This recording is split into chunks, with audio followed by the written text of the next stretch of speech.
Hoje no SGCast recebemos Dr. Hélio, doutora Rafaela, eu sou Rodrigo Lima e vamos conversar um pouquinho não só da vida pessoal de vocês, mas da vida profissional. São dos grandes oncologistas aqui de Brasília. Primeira pergunta eu queria, quem é o Hélio pela Rafaela e quem é a Rafaela pelo Hélio? Começando com a Rafaela então. O Hélio é um cara extremamente disciplinado, dedicado, que sempre soube o que quis desde o início, desde que eu conheci ele, aos 19 anos. Hoje é um baita oncologista e às vezes eu tenho dúvida se ele é só médico mesmo, que ele é mais empresário do que tudo, um excelente gestor, modéstia à parte, tanto dentro da nossa casa quanto fora. E meu parceiro de vida, né, meu parceiro de trabalho, meu sócio em tudo. Isso é o Hélio. E quem que é a Rafaela? Então, primeiro eu queria agradecer, Rodrigo, a oportunidade de estar aqui. É uma honra para a gente poder participar, né, desse podcast. A Rafa é uma oncologista incrível, né, do ponto de vista de assistência. Eu desconheço profissionais que segue essa trajetória que a Rafa escolheu, tá? Esse propósito de vida. Ela tinha me falado esse final de semana, meu propósito é cuidar de pessoas, meu propósito de vida é ensinar as pessoas a ter saúde. Então isso é muito rico, muito grande, a gente discutindo, né, sobre o que a gente veio fazer aqui, né, em Brasília, qual o nosso propósito dentro da oncologia. Então, a Rafa é incrível nesse sentido, além de uma pessoa que é muito humana do ponto de vista de cuidado, isso também faz uma diferença muito grande para os nossos pacientes. É uma pessoa que me ajuda e que, se hoje eu estou aqui, é muito por conta das nossas discussões, do incentivo, sabe, do cuidado que ela tem comigo, com a nossa casa, com a nossa família. Então, a gente formou uma dupla já há 20 anos. 20 anos juntos. 20 anos juntos, desde do cursinho. E isso nos fez crescer muito, evoluir como pessoa, como ser humano. Então, é uma pessoa que está do meu lado para sempre, né? Eu acho legal porque, assim, eu sempre falo que casal, tão importante quanto o amor, é você ter admiração e respeito, né? E é muito legal nessas primeiras frases iniciais, ou quando a gente conversa, a admiração recíproca que ambos têm. Mas eu queria, vamos assim, como é que vocês se conheceram? A gente quer conhecer um pouco mais vocês, ou seja, como é que foram vocês lá no início? Um pouquinho da história de vocês, né? Porque não é tão comum a gente na medicina, dois especialistas da mesma área, né, que são casados, são sócios, trabalham juntos, tem uma parceria de uma vida inteira. Mas como é que foi esse início dessa história de vocês? A gente se conheceu no cursinho para vestibular e nessa época o nosso objetivo já era o mesmo. A gente queria fazer faculdade de medicina e queríamos ser médicos. Felizmente nós passamos juntos no vestibular e nessa época a gente já começou a fazer faculdade. Isso foi aonde? Lá no Tocantins, em 2004. Em 2004. E nessa época a gente passou junto no vestibular e aí a gente já começou a fazer nossa formação juntos. Sempre estudamos juntos, a gente sempre fazia, já era parceiro, muito parceiro nessa época. 6 anos se passaram de faculdade e a gente decidiu fazer clínica médica. Então fizemos provas de residência. Na hora que a gente formou, o Hélio ainda tinha uma dúvida se queria fazer cardiologia ou não, né? E a mãe dele falou, não, então você vai para Ribeirão Preto. Tinha um amigo da família que era da Santa Casa de Ribeirão, e o Hélio foi para Ribeirão Preto e fez esse estágio de cardiologia. E descobriu que não era cardio a vocação dele. E voltou para o Tocantins e a gente pensou, vamos fazer residência. A gente sabia que não era cirurgia, não era nenhum acesso direto, vamos fazer uma especialidade clínica mesmo. E passamos juntos no vestibular, na residência, em Brasília. Vocês já eram casados ou não? Não, a gente namorava. E passamos juntos na residência, na mesma turma. Então, a gente continuou junto, na mesma turma de residência. Quando concluímos a residência de clínica, aí foi o desafio, porque a gente queria fazer a sub. Na época eu queria fazer hemato e o Hélio optou por fazer oncologia. Dizem que os melhores médicos são hematologistas, mas é o que dizem, né? A minha decisão foi para hemato de cara, assim, na residência. E aí eu falei, eu vou fazer hemato. E aí o Hélio falou, não, a gente vai fazer oncologia, vamos fazer onco juntos. Aí era meio que o mesmo caminho, a gente fez prova juntos. Aí nessa época foi bem desafiador, porque nós fizemos prova nos mesmos locais, mas a gente não passou de cara. E para Salvador a gente fez prova, mas não era o nosso objetivo ir para Salvador, nosso objetivo era ficar aqui. Nessa época eu já era concursada da Secretaria de Saúde em Brasília, então o meu plano era ficar aqui mesmo. E eu fiquei por para ser chamado em Brasília. E nessa época o Hélio não tinha perspectiva de ser chamado. E quando a gente foi para São Paulo, nós passamos em locais diferentes. E aí o Hélio falou, nós não vamos ficar separados. Aí ele tinha ficado em Jaú e eu tinha ficado na Grande São Paulo mesmo.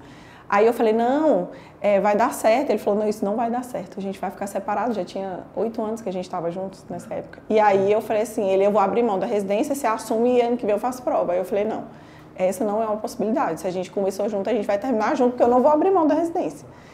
E a gente tinha passado em Salvador. E aí a gente resolveu comprar uma passagem naquela hora. A gente assumiu São Paulo, desesperadamente, sem saber o que fazer. E às 5 horas da manhã a gente foi para o aeroporto comprar uma passagem para Salvador e fomos para lá conhecer os hospitais. Chegamos lá, a gente conheceu os 2 hospitais. Eu entrei no hospital que eu tinha passado de cara, eu falei, é aqui. E vou ficar. E o Hélio foi para o hospital que ele tinha passado. Quando a gente chegou no Aristide Maltês, tinham mais de 100 pacientes esperando para ser atendido.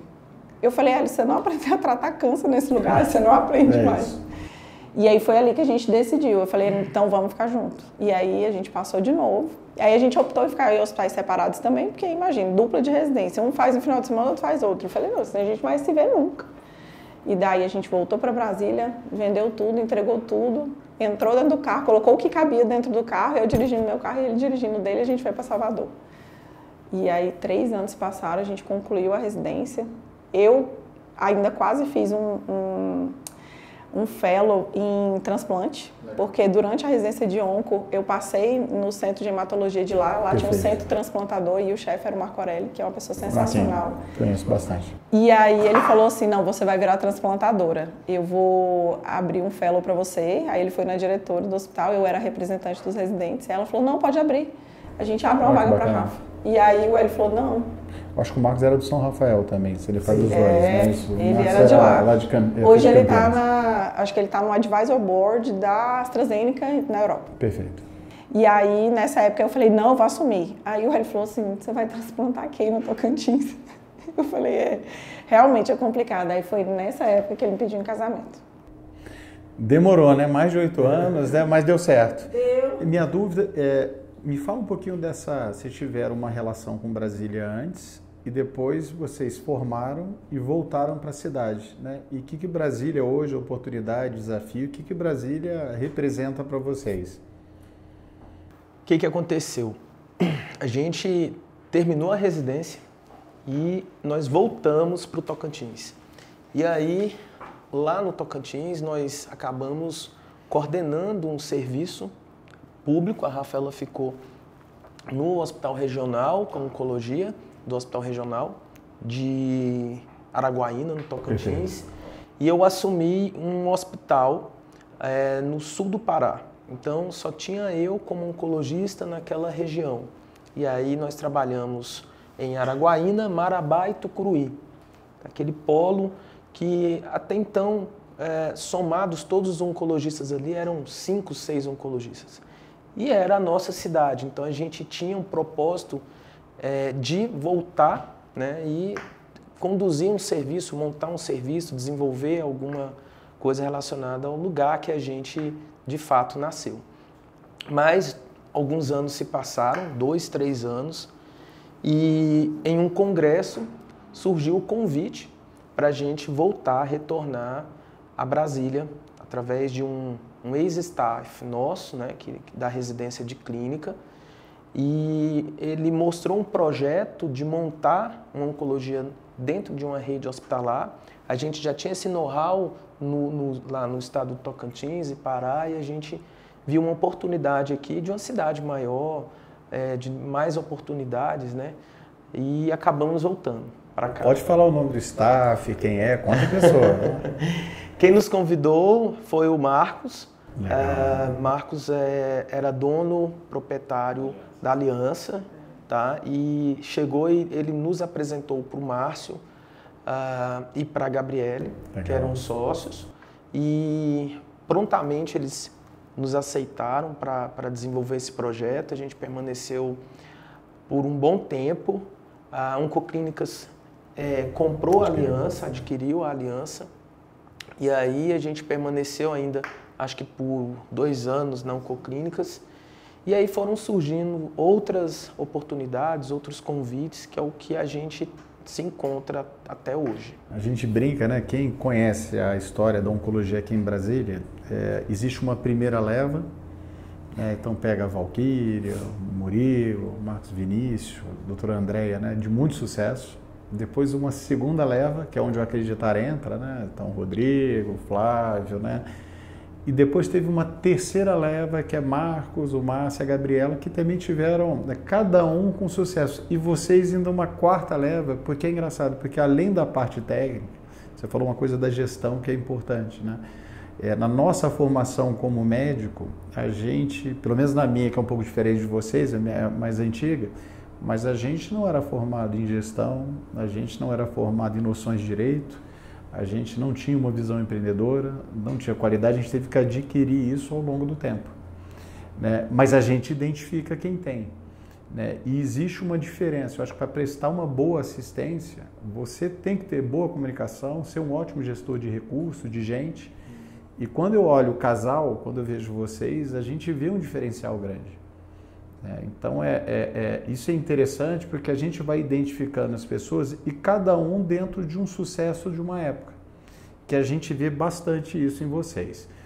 Uma outra pergunta também pessoal antes de mudar o tema. Eu brinco que talvez a escolha mais importante da nossa vida, além da profissão, é a escolha do cônjuge. Óbvio que eu posso querer não me casar, mas quando eu escolho, essa escolha ela é fundamental para o sucesso que vocês vão ter, seja como indivíduo ou como pessoa.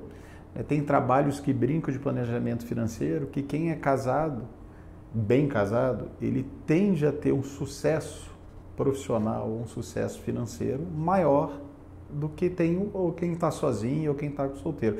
Pode ser porque tem mais de uma receita, pode ser porque você começa a ter uma maturidade maior e gerir melhor seus recursos. Como é que é isso? Porque vocês passam, né, 90% do tempo praticamente junto, os dois são profissionais liberais e trabalham muito. Como é que é construir aí do ponto de vista de planejamento familiar, de investimento, de objetivos comuns, como é que é isso na fase que vocês estão? Rodrigo, a gente entendeu isso muito cedo. Foi um ponto positivo. Então... Acho que a gente amadureceu muito cedo, sabe? Eu e o Hélio, a gente era diferente de todo mundo da turma. Tanto é que eu escolhi meu marido aos 17 anos e foi uma decisão. E eu escutei inúmeras coisas. Porque até porque era um mau elemento, eu imagino. Tô brincando, brincadeira, pai. Naquela época meio suspeito. Mas eu já vi uma luz no fim do túnel. Então, assim, a gente tinha uma maturidade muito diferente da nossa geração. E a gente tinha um objetivo muito assim. Eu tinha certeza do que eu queria. E qualquer coisa que me tirasse daquilo ali, mesmo que podia ser o Hélio, eu ia tirar do meu caminho, entendeu? E como o Hélio sempre foi uma pessoa que me levou pra frente, que me impulsionou, então assim, eu falei, ele vai comigo. E foi uma simbiose, né? A gente sempre foi muito parceiro em tudo. Eu brinco que a gente sabe aqueles ratinhos, o Pink e o cérebro? Todo dia a gente já acorda e pensa, quem que a gente vai... Eu passei o Pink. Eu falo, o que a gente vai fazer hoje? Aí ele, vamos tentar dominar o mundo. Mas assim, eu acho que a gente sempre foi muito parceiro e acho que nossa maturidade foi muito desde cedo. E eu acho que de planejamento financeiro, eu acho que o Hélio vai falar melhor, mas eu acho que a nossa decisão mesmo foi quando a gente terminou a residência de oncologia. Que a partir do momento que a gente falou assim, opa, agora a nossa receita vai mudar. Então não tem mais minha receita e sua receita. Agora aqui nós somos uma empresa e vai entrar tudo aqui e a gente vai se planejar junto. E como eu sou uma assistencialista... Música meus ouvidos, depois eu vou comentar, é isso mesmo. Eu sempre fui uma assistencialista nata, desde a faculdade, assim, eu gosto de gente, eu gosto de cuidar de gente. E o Hélio sempre sempre foi gestor, até na casa dele, assim. Mas eu também sempre fui gestora da minha casa, mesmo muito pequena, porque eu não tive escolha. Então, minha mãe tinha que, você tem tanto para fazer as compras, então eu já tinha isso desde muito cedo. Mas quando a gente foi morar junto, que a gente começou, né, a partir do momento que a gente começou a ganhar mais com a oncologia, e eu não tinha muito essa noção de planilha e tudo, aí a gente sentou junto, o Hélio falou assim, vamos fazer o seguinte, você vai gastar tanto e o resto a gente investe. Eu falei, quanto que eu posso? Você pode tanto. Eu falei, então tá bom, é isso. E eu nunca gastei mais, né? Não. Sempre foi menos. Sempre é isso, né? Assim, tem que ter muita parceria. A comunicação tem que ser muito boa e a confiança também. Então, essa história do casal que tá junto, mas não entende o que o outro faz, quanto ganha, pra gente, né? O nosso olhar em relação a isso é de que tem que ter muito cuidado, porque a gente acha que você não cresce dessa forma. Você cresce tendo uma pessoa dividindo ali decisões, escutando, né? Fazendo um planejamento. Então, a gente, desde muito cedo, nós sentamos e tudo muito claro. Olha só, a nossa planilha de vida é essa, a gente vai chegar aqui e para chegar até aqui a gente vai seguir dessa forma. E aí, tudo bem, é um trato? Tá combinado, tá. E conforme as coisas vão dando certo, isso vai ficando muito legal, porque o ruim é quando você faz um planejamento e no meio do caminho você viu que deu errado por uma questão ou outra, por uma atitude errada, uma falha de comunicação, algo que você fez e não avisou. Então isso não pode acontecer, porque quando acontece, acaba tendo um desencontro ali, né, não sei. Então, o mais importante é isso, essa parceria. E sabe uma coisa confiança. que eu acho que eu e o Hélio, a gente sempre foi, assim, que coisas que eu acho que também talvez seja uma pegadinha, principalmente para os casais que trabalham junto, é a competição. Sabe? Ainda mais assim, a gente sempre trabalhou no mesmo cargo, né? Assim, somos oncologistas e tudo. Claro, o Hélio hoje ele tem um papel de gestor que é muito diferente do meu, mas até muito tempo a gente era residente junto, tudo junto. Então, assim, isso nunca foi um problema pra gente. A gente sempre entendeu qual era o papel de um, qual é a característica predominante, quais são as qualidades de um, e a gente sempre explorou muito bem isso, porque todo mundo tem defeito e todo mundo tem qualidade. Então, a gente vai explorar o que cada um tem de melhor. Porque, afinal de contas, eu sempre falei, casamento é uma empresa. E eu acho que como tudo na vida, Rodrigo, é uma decisão. A gente só dá certo na vida se a gente quiser. Porque nós somos frutos das nossas escolhas. Eu estou gostando bastante, né? Eu também namoro minha esposa desde 19, ela com 16, e a gente tem a visão como uma empresa mesmo. Eu brinco assim, a escolha do cônjuge deveria ser uma escolha racional. Amor, ele vai acontecer, mas ela tem que ser racional. Então, isso que você falou de não competir um com o outro, né? Tem momento que é meu, tem momento que é da Juliana. Adoro isso da conta conjunta ou da receita ser igual, porque eu acredito que quando há uma visão muito individual, se a receita é minha, daqui a pouco determinados custos são meus e eu não estou preocupado com você. Então não se age como uma empresa e a empresa tem que ser gerida. Casamento e brincadeira, né? A nossa vida teria que ser bem-estar, né? Saúde, bem-estar, religiosidade de alguma forma. Pensar sim na parte de família, trabalho e o investimento. Por que eu falo sempre de investimento, que é o que vocês olharam desde o início? Porque qualquer coisa vai levar no final você conseguir gerir um patrimônio, ter um resultado financeiro, te facilita a muita coisa. A falta do recurso é muito ruim. O excesso, talvez, sem um objetivo comum, é tão ruim quanto. Mas quando a gente tem os objetivos e as conquistas são comuns, eu acho que é o que vocês estão vivendo hoje, né? Eu estou numa fase agora, como gestor, que eu dei uma calma, segura. A fase é da minha esposa. ela brilha, mas é um objetivo e um resultado de todos. Então é muito bacana vocês conversando e eu estou me vendo lá atrás. Né? E a receita não é uma receita do bolo, mas isso faz uma diferença grande. Mas isso, ó, bacana pra caramba, porque eu acho essa é a receita. Continha, olhar, objetivo comum, passos alguns, a gente erra pra caramba, né? Então, só um fato interessante, Rodrigo. A gente encontrou um consultor financeiro aos 30 anos. Então, um arrependimento meu é não ter encontrado essa pessoa aos 20, aos 23, talvez. Porque faz uma diferença enorme. Então, assim, se você já consegue passar isso para o seu filho, né, sobre gestão, excelente. Que a gente Mas não teve a gente não teve educação financeira. Pelo contrário, eu acho que eu e o Hélio que a gente faz a educação financeira dos pais. Você não tem educação financeira na escola, você não tem na família, mas você tem no mercado. E você ter isso no início da sua carreira... Mas lembra que vocês pegaram uma fase, depois a gente pode até depois conversar, isso é uma pergunta legal, porque vocês pegaram uma fase que até pouco tempo atrás a gente não tinha acesso a investimento. Não. Então, se você for pegar a minha geração, eu fui primeiro a ter ágora, a ter algumas coisas, mas não é que meu pai e minha mãe me ensinavam, isso foi uma coisa minha. De alguma forma, eu fui lendo, Mauro Raul, fui fazendo e depois fui me formando. Mas é uma diferença tão grande porque, assim, gestão de investimento, gestão financeira correta, ela não é para ter emoção. Né? O que eu quero falar? Você não vai me ver com um carro excepcional, não vai me ver. Se me ver, pode saber que eu fui sequestrado ou alguém está alguma coisa. Porque eu tenho a classe que a gente convive, cada um vai ter uma coisa, mas não é que é certo ou errado. Mas na minha visão, isso é custo. Né? Eu prefiro ter outra coisa. O que eu quero só falar é que se você tiver uma vida boa de gestão, de planejamento financeiro, ela é a menos emocionante possível. Você vai investir aqui no Brasil em renda fixa, vai investir alguma coisa fora para se proteger de dolarização, você pode mexer com a ação e tudo, mas tem que se mexer a longo prazo.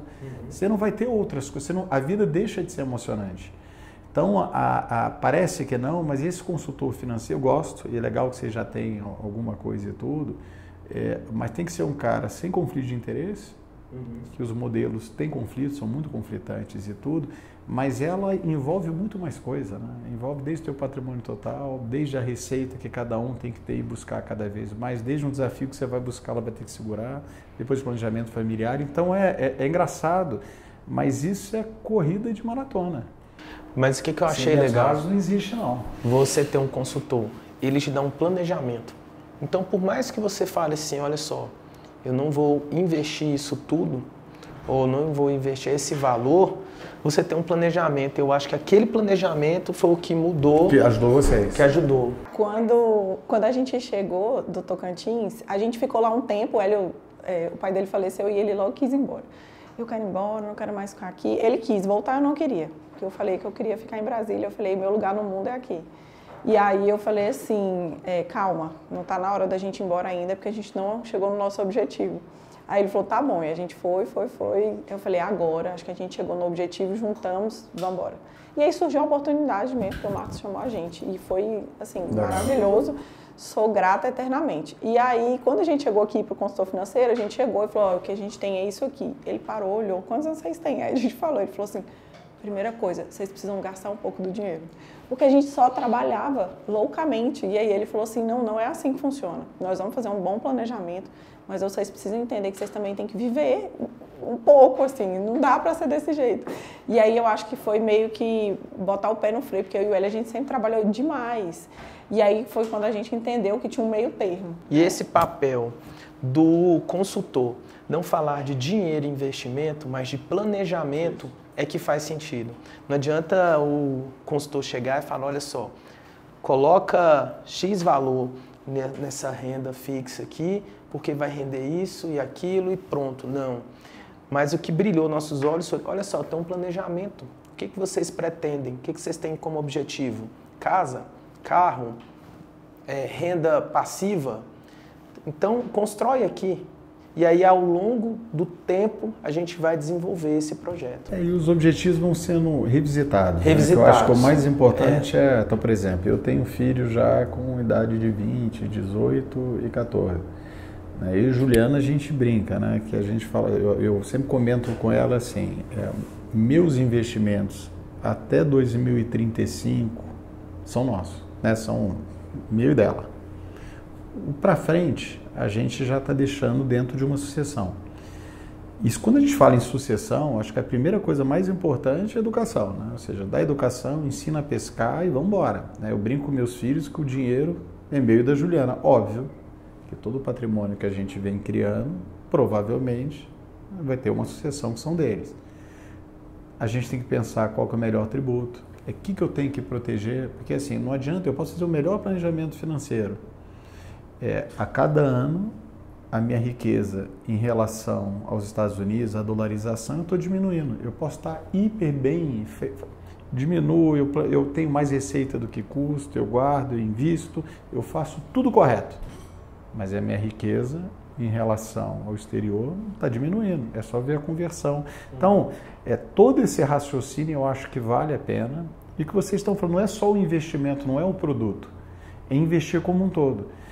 Agora, o que faz mais diferença é a fase que vocês estão, é a fase da dupla receita, é conquistar, aproveitar a vida, gente, faz parte, ter experiência, eu posso fazer o que eu quiser com que eu e Juliana construímos nossa vida, dentro, se possível, de um planejamento que a gente acha importante. Então, a vida não é só trabalho, e aí é a diferença de você agir como empresa.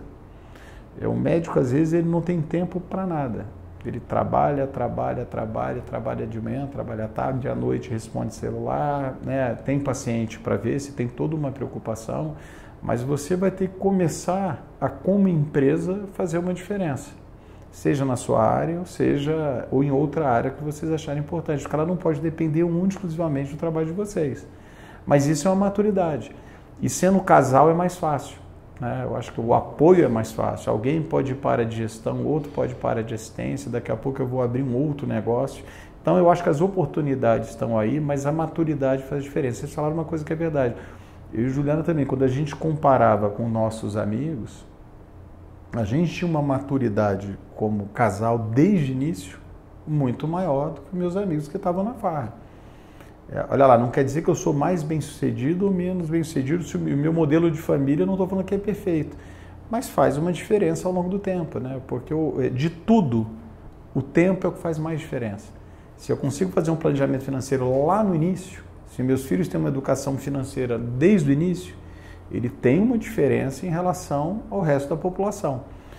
Então, eu acho que o tempo é o que faz, por isso que eu falo, é tudo longo prazo, né? Nada a curto prazo. Exatamente. Um dos assuntos que eu acho que é bem interessante a gente conversar, lá atrás, quando falava de câncer, o pessoal acha que câncer é uma doença única e sempre foi muito relacionada com sentença de morte. E isso mudou muito no decorrer do tempo.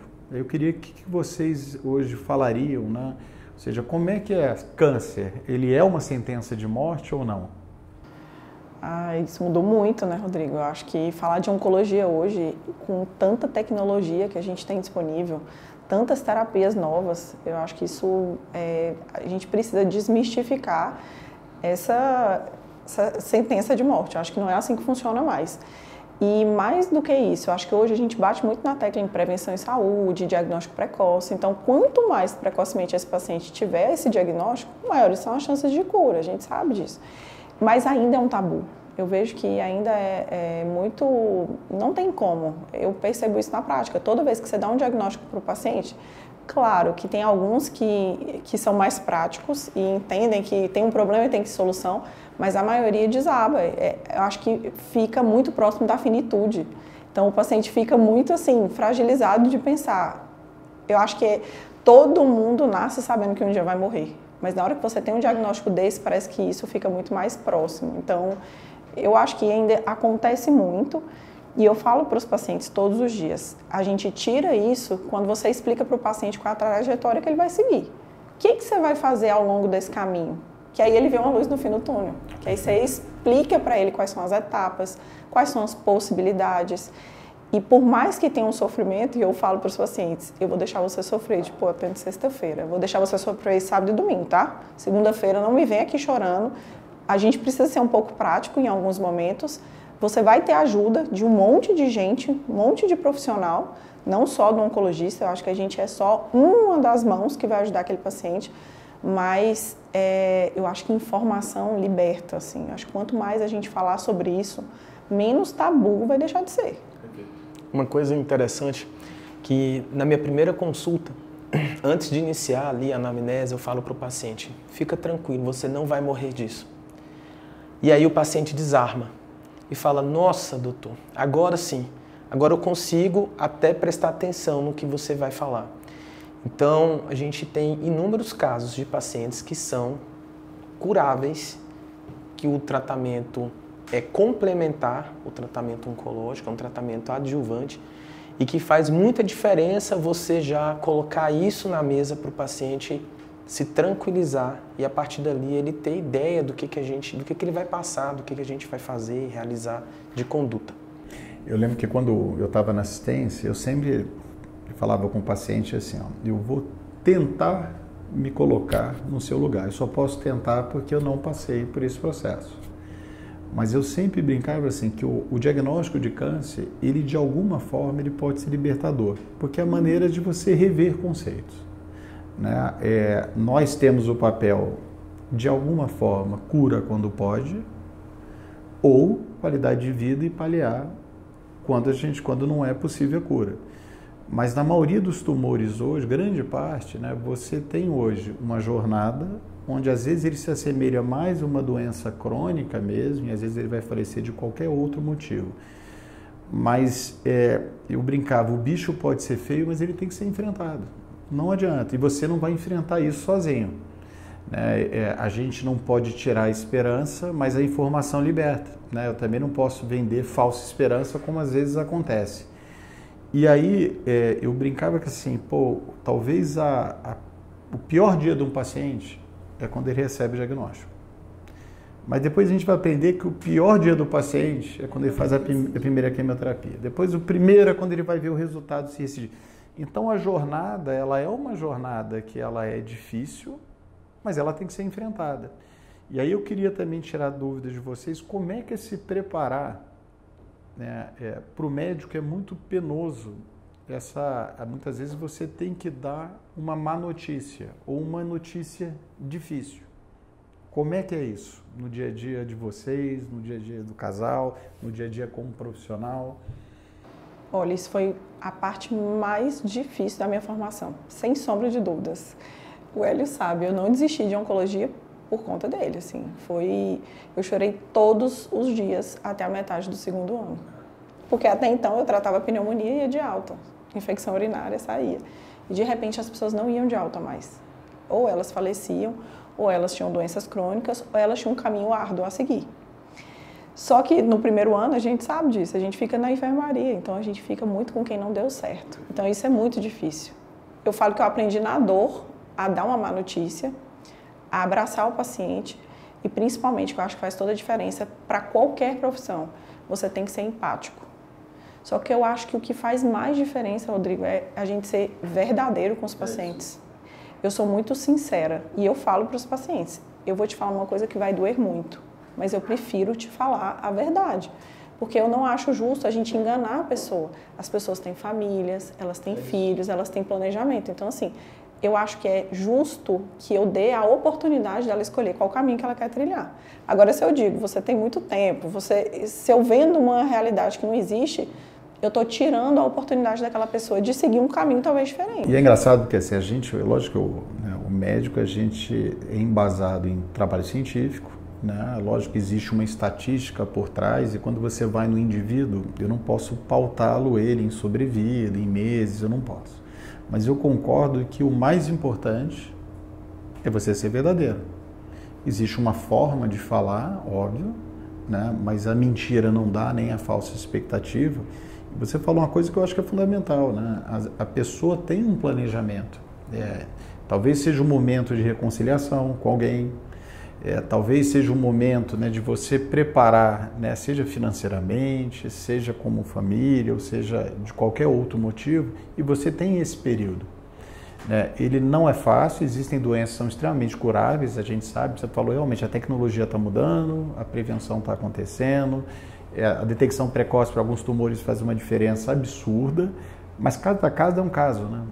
E aí a equipe médica, a equipe assistencial, né, a equipe multidisciplinar, ela faz uma diferença grande. Mas ser verdadeiro tem que acontecer, né? Não tem jeito. Uma outra também pergunta que eu queria falar com vocês, até pela experiência que vocês têm, para aquele paciente, né, você vê dentro da jornada uma diferença de quem tem, independente da religiosidade, tem fé ou não tem fé? Eu digo lá no âmbito, lá no dia a dia, no tratamento do dia a dia. Vocês veem essa diferença ou não? Eu vejo demais, eu falo para os pacientes, olha, você precisa acreditar em alguma coisa, nem que seja nessa caneca. A gente precisa ter fé em alguma coisa maior que transcende. Porque senão as pessoas ficam, por que eu, sabe? É um negócio assim, eu falo que se a gente não tem fé, eu acho que se a gente não acredita, eu creio em Deus e eu acho que nada é por acaso. Tudo nessa vida é aprendizado. E eu falo isso para os pacientes. Às vezes Deus está tentando te ensinar alguma coisa. Recebe, entenda e juntos a gente vai procurar um caminho. Talvez a rota que você seguiu até aqui te levou num caminho que não está dando certo. E Deus está te dando a oportunidade de talvez mudar essa rota. Quantos pacientes a gente vê com doenças avançadas que a gente achava assim, esse paciente não vai e ele fica muito tempo. Porque ele crê tanto que aquilo vai dar certo. Ele tem uma fé tão grande que a gente sabe que não é só o tratamento, não. Não é só o que a gente prescreve, não. Eu acho que isso faz uma diferença absurda, porque a gente tem que acreditar até no tratamento. Perfeito. E existem alguns pilares que são fundamentais, né? Espiritualidade, família, terapia. Então, é algo que a gente sempre apoia, recomenda, porque isso faz uma diferença enorme na jornada do paciente. Mesmo aquele paciente que não acredita em Deus, a gente fala, então, como que a gente vai te apoiar nesse sentido, né? Do ponto de vista espiritual? Você pode acreditar em qualquer coisa, mas a gente precisa que você se ajude dessa forma, entendeu? Então, faz diferença, faz muita diferença. E hoje eu vejo assim que a gente já conhece muito sobre fatores de risco, sobre coisas que aumentam a incidência de câncer, sobre estilo de vida e tudo, mas eu vejo que a parte emocional e espiritual, ela é determinante para que o indivíduo adoeça. E eu escuto muito, assim, os pacientes. Ele fala assim, se a sua consulta não acaba, eu falo, não, se eu precisar ficar sem almoçar, hoje eu vou ficar 3 horas aqui com o paciente, mas eu quero entender a história dele. O que ele faz, por que ele chegou aqui, de quem que ele tem raiva, em quem que ele se apoia. E a gente vê que isso, às vezes, a pessoa precisa desatar alguns nós. E sem religiosidade é muito complicado, porque às vezes ele não perdoa, às vezes ele não deixa para lá. Então, assim, é um dos pilares importantes. Eu acho legal que na época, quando eu fazia graduação no UNB, eu brincava assim, se não for pela fé, vai pelo sistema psiconeuroendócrino, vai por outro modelo, né? O modelo pode ser por esse aqui e a gente, de alguma forma, isso melhorar.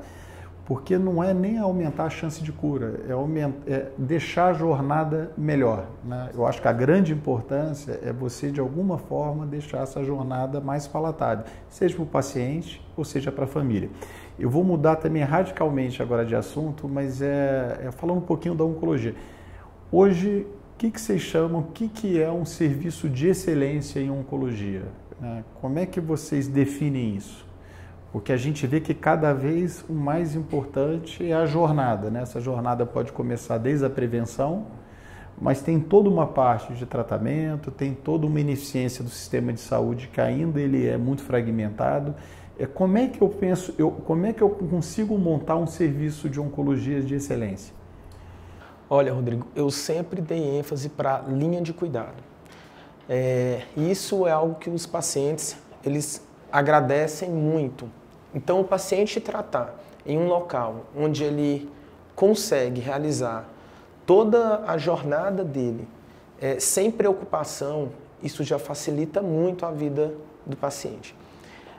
Os pacientes agradecem muito quando ele tem, por exemplo, um concierge, que vai pegar os papéis que o médico passou de pedidos de exame, tratamento, receita, e essa pessoa recebe isso e conduz de forma estruturada esse cuidado. O paciente ele se surpreende, ele fala que bom, porque minha preocupação vai ser comigo, vai ser com o meu problema, não com o serviço. Então essa é uma diferença enorme para um serviço de alta complexidade, é você ter toda essa linha de cuidado voltada para o paciente. Eu acho que a medicina mudou, oncologia então nem se fala, o médico ele não trabalha sozinho. O paciente ele é um indivíduo único, eu falo que a gente precisa colocar todo mundo junto no estudo clínico, randomizado, de fase 3, mas aquele indivíduo ele é único e ele tem que ser visto como uma pessoa que tem suas particularidades. Então eu acho que falar que só o médico vai conseguir dar essa assistência global assim, para o paciente, não vai. Eu preciso de uma enfermeira, eu preciso de um fisioterapeuta, de um psicólogo, de um nutricionista. Então esse paciente ele tem que ser visto como um todo. Porque ele, às vezes, ele tem coisas que ele precisa mudar que ele nunca nem ouviu falar. Então, assim, às vezes não sou eu que vou conseguir fazer toda aquela cadeia de assistência que aquele paciente precisa. Aquele ecossistema, ele precisa ser muito bem montado e a gente tem que ver o indivíduo como um todo. Então, eu acho que isso é parte do tratamento. Porque a gente vai dar um tratamento que tem efeitos colaterais.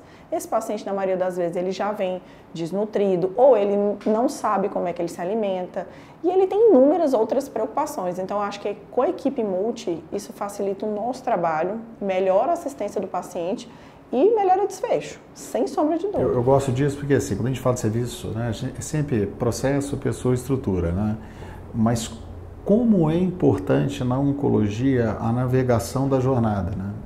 E aí eu falo tanto em hospital, o serviço clínico, a importância da enfermagem nesse processo. Eu até brincava que o médico trata, mas quem cuida no dia a dia é uma enfermagem muito bem estruturada, né? Com toda a equipe multidisciplinar do lado, mas essa navegação ela faz uma diferença tão grande. E é o que faz, de fato, a jornada ela ser menos burocrática, mais racional, porque hoje, qualquer protocolo está muito palatável para a gente, né? Eu era de uma época onde eu tinha que ir atrás do artigo, né? E às vezes o artigo era físico. Hoje a gente consegue, né, dar o melhor tratamento em qualquer lugar com os protocolos hoje bem estabelecidos. Mas o que faz uma diferença grande é a racionalidade do plano terapêutico, mas com um cuidado diferenciado. E a gente viu, quando eu olho Brasília há 10 anos atrás, como evoluiu os serviços de saúde. E eu não estou te falando do serviço que a gente participou, mas todos os serviços. Né, os oncologistas bem formados, a equipe multi bem formada, já com uma visão onde o médico, o serviço de saúde não pode ser hospitalocêntrico mais, o médico não pode ser o chefe que define qualquer outra coisa, o serviço ele tem a sua colaboração, lógico, o médico com a sua, dentro do serviço, com a importância que ele tem que ter, mas como é importante gestão, né? Como é importante você conduzir esse processo da melhor maneira possível. E a gente vê isso quando eu, como usuário de serviço de saúde. Mas mudou muito, né? Um outro ponto, Rodrigo, muito importante é a discussão do caso clínico. Então, eu acho que isso é fundamental dentro de um serviço. Já tem estudos mostrando que discussão de caso clínico muda desfecho, né? Você melhora a sobrevida dos pacientes. Então, a gente sempre, no nosso serviço, convida profissionais, especialistas, cirurgiões, patologista, radiologista, para discutir caso clínico e a gente definir uma conduta baseada nessas discussões, né? Só voltando um pouco na navegação, eu lembrei de um caso de uma paciente que eu tenho, uma paciente super jovem, e tem um filhinho de 5 meses e ela teve um diagnóstico, assim, trágico, um câncer de mama metastático. Ela abriu o quadro com uma crise visceral, que o fígado tinha muita doença e tal. E essa paciente, ela foi sinalizada para a gente no pronto-socorro. E logo a nossa enfermeira navegadora captou essa paciente, a gente atendeu ela no dia seguinte, porque ela não quis ficar internada porque ela tinha um filho. E a nossa enfermeira navegadora fez toda a jornada, organizou o exame, fez tudo.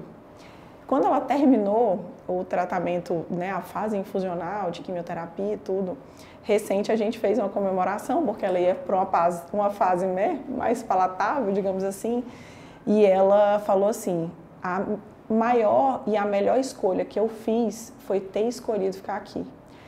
No dia que a enfermeira navegadora virou para mim e falou assim, você não precisa se preocupar com nada, eu quero que você sente nessa cadeira, daqui 5 minutos você vai entrar naquela sala e eu vou ficar te esperando aqui fora e eu vou te conduzir para outro lugar. Ela falou assim, eu não sei onde eu estava, eu não sei o que eu estava fazendo, tinha alguém pensando por mim e organizando tudo por mim. Por quê? Porque a cabeça dela está nos filhos, está na família dela, está em outras coisas.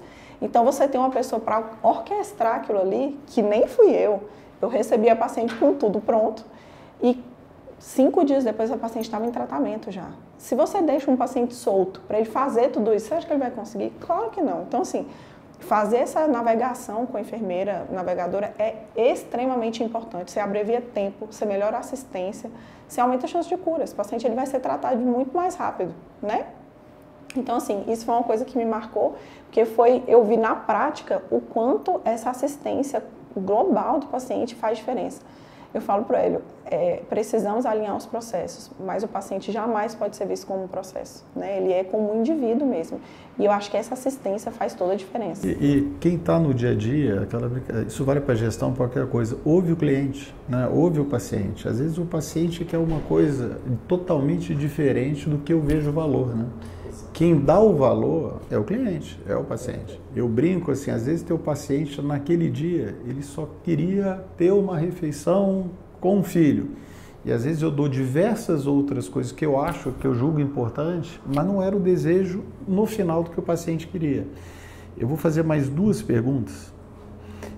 Uma pergunta é, qual o papel que vocês acreditam na inteligência artificial, seja na assistência, seja na gestão, seja na pesquisa, ou seja, como é que vocês veem agora o futuro, ou seja, utilizando agora a inteligência artificial para melhorar o valor para os pacientes? Bem, o Rodrigo é um entusiasta da inteligência artificial, confesso que é uma referência para a gente, de uma conversa que nós tivemos e que virou a chave para a gente, num evento que nós fomos palestrantes juntos e isso foi fundamental. E é engraçado que a inteligência artificial faz parte hoje da nossa vida como um todo, não somente da oncologia. É uma ferramenta extremamente necessária e que vai mudar, de fato, a saúde, né? Vai mudar desfecho. Eu acho que a gente vai cada dia mais incrementar a inteligência nos processos, na medicina como um todo, nos exames, em atendimento. Então, de fato, isso vai mudar e a curto prazo. Tá? Não acho que inteligência artificial vai ser algo complementar. Eu acho que não tem como negar a realidade. Eu acho que a gente vive a inteligência artificial. É uma ferramenta poderosa. As pessoas falam, eu tenho medo de ser substituído. Eu acho que talvez quem não sabe usar. Interessante. O próprio paciente vai ter acesso. Então, eu ia fazer a pergunta. Já tem, né? Hoje um paciente, tem um amigo meu que quando foi para consulta para um médico, ele perguntou, olha lá, ele botou o contexto dele, sou um paciente, tenho um diagnóstico tal, eu vou para a minha primeira consulta, quais são as perguntas que eu devo fazer para o médico tal? Quais são as perguntas mais difíceis? Então, se na nossa época já tinha uma dificuldade do Dr. Google, onde o paciente já vinha com uma informação grande, você teve que aprender a lidar com esse tipo de informação que não é filtrada, imagina hoje. Porque a inteligência hoje está acontecendo agora, para desenvolvimento de novas moléculas, diagnóstico de radiologia já está mudando bastante, para protocolo. Então, ela no nosso dia a dia, ou seja, para investimento. Então, ela vai estar no dia a dia, a gente tem que estar junto. Lógico que existe toda uma preocupação do bom uso, né? Qualquer ferramenta bem utilizada, ela melhora a produção, ela diminui custo, melhora a qualidade. Mal utilizada, ela tem os grandes problemas, mas não tem como não utilizar. Uma última pergunta, quais são as perspectivas agora futuras do casal? Ou seja, eu quero saber do casal, seja profissional, pessoal, como é que vocês se veem daqui a 5, 10 anos? Como é que é isso? Como é que o casal... Vamos por partes, então. Vamos do lá. ponto de vista familiar, né, a gente queria muito ter um filho. Então, acho que esse é um ponto. Nós queremos construir uma A família. gente está atrasado, viu, gente? Mas tarde do é um mundo, objetivo mas tudo nosso. Eu acho que Deus sabe do momento ideal. Hoje nós temos uma maturidade para encarar um desafio que é criar, né, um filho. Então, se vier, vai ser no momento certo. De fato, acho que agora a gente está preparado e a gente tem certeza, convicção. Biologicamente não sei, mas emocionalmente tenho certeza. Os desafios a gente brinca, né? Os desafios vão acontecer. Cada família é uma família e vamos embora. Então, Mas eu falo, gente, mais cedo eu acho que era meramente impossível. Acho que agora é o momento mesmo. Do ponto de vista espiritual, eu acho que a gente está caminhando também para um planejamento mais estruturado, melhor, com Deus mais centrado na nossa vida. Legal. E ser, de fato, o principal, né? Então, a gente tem Deus como principal foco, pilar, né, da nossa vida, e depois nós dois, família. Até para a nossa profissão, né? Eu acho que isso é muito importante. A gente lida com muito sofrimento, com muita história pesada, e a gente tem que ter, acho que a gente sozinho não consegue. Acho que tem alguma coisa muito maior que isso aqui que nos capacita o tempo todo para a gente poder lidar com tanta coisa que a gente lida. Eu sempre falo para ele, eu falo, o mais fácil é tratar câncer. É muito difícil. As histórias que a gente recebe todos os dias são muito difíceis. Eu acho que com Deus, eu acho que fica um pouco mais fácil, porque a gente compreende mais as coisas, aceita mais. Eu acho que é um dos pilares mesmo. Perfeito. E do ponto de vista profissional, acho que a gente conseguir nichar, não sei se essa é a palavra ideal, mas a Rafa, por exemplo, ela... Eu vi algumas iniciativas lá, Perfeito, de grupos de então, ginecologia, de tumor, que eu acho um nicho importante. Você ter um foco, você ser o melhor naquele... Eu sou um pouco, assim, muito perfeccionista. E eu falo para ele, hoje não tem como você ser oncologista geral. Você não vai oferecer o melhor tratamento para o seu paciente. São inúmeras tecnologias. E assim, para você oferecer uma assistência de excelência, eu acho que você tem que subdividir. E aí eu falo para ele, eu adoro tratar mulher, eu gosto de saúde da mulher. Então fazer masto e fazer gineco para mim hoje é o meu foco mesmo, é o que eu já faço hoje no meu dia a dia. Eu realmente optei por fazer só tumores femininos, porque eu acho que para mim é muito mais fácil já. E é o meu objetivo, assim, oferecer o melhor para os pacientes. Eu falo para ele que eu nunca vi um oncologista querer tanto promover saúde, mas eu falo para ele que às vezes a gente precisa fazer tão pouco para as pessoas viverem melhor e às vezes você trata um câncer ali e a pessoa continua doente, porque você não tratou aquele indivíduo como um todo. Então, eu acho que quanto mais você vê, sabe, o indivíduo de forma holística, individual mesmo, com suas particularidades, e eu acho que você só faz isso quando você realmente foca.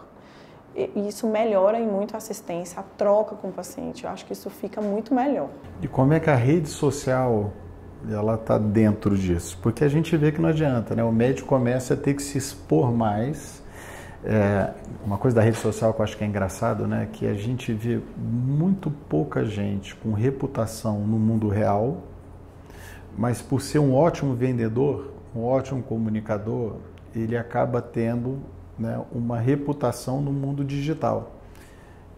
Que não, eu brinco assim, você vê alguns influenciadores, isso acontece muito com alguns influenciadores, você vê hoje em relação a apostas, o cara emprestou a marca de comunicador e não teve a preocupação de saber qual que é o resultado final em quem estava comprando. E a gente vê muito isso em saúde, né? Muitas vezes um médico que ele fala bem, cara, mas ele não tem essa reputação física. Como é que é isso? Porque vai ter que se expor, não adianta.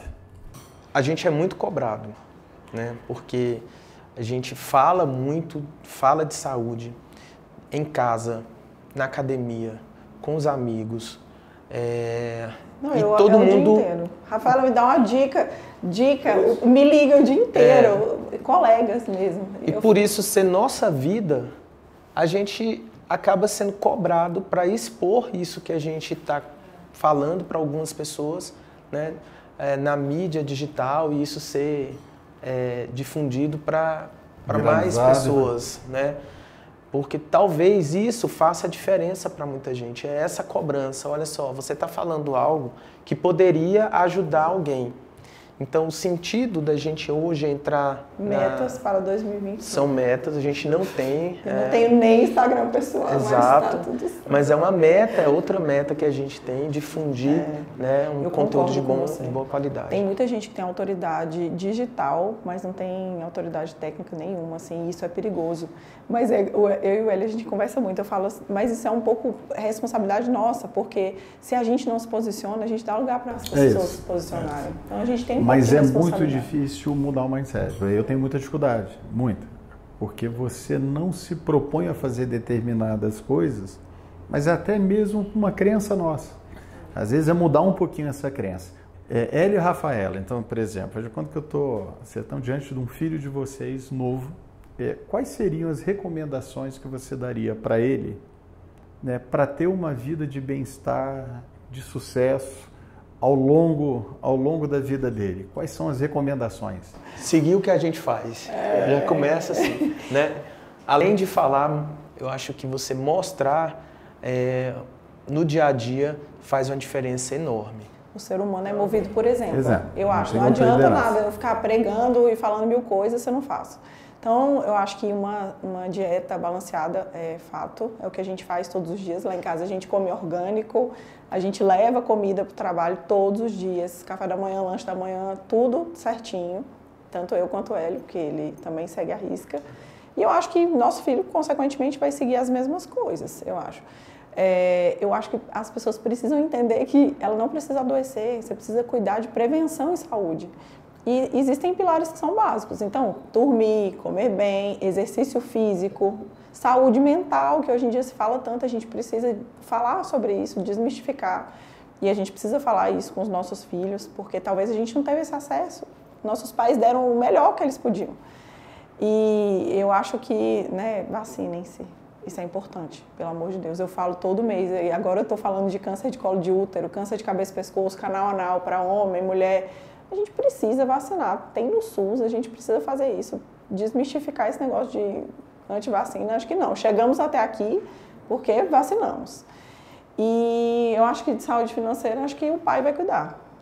Ele vai ensinar. Ele vai ensinar. É até engraçado que a gente também desmistificar isso, né? Não existe dose segura do álcool, né? A gente brinca que por melhor que ele possa, o flavonoide no coração, ele não tem, para oncologia ou para qualquer outra coisa, a dose é sempre ruim. Né? Então, você falou do exercício físico, eu falo com meu filho, musculação é pro resto da vida. Não tem jeito. Né? Até eu falo assim, a creatina que na minha época era ruim, hoje tem todos os trabalhos mostrando a diferença que faz.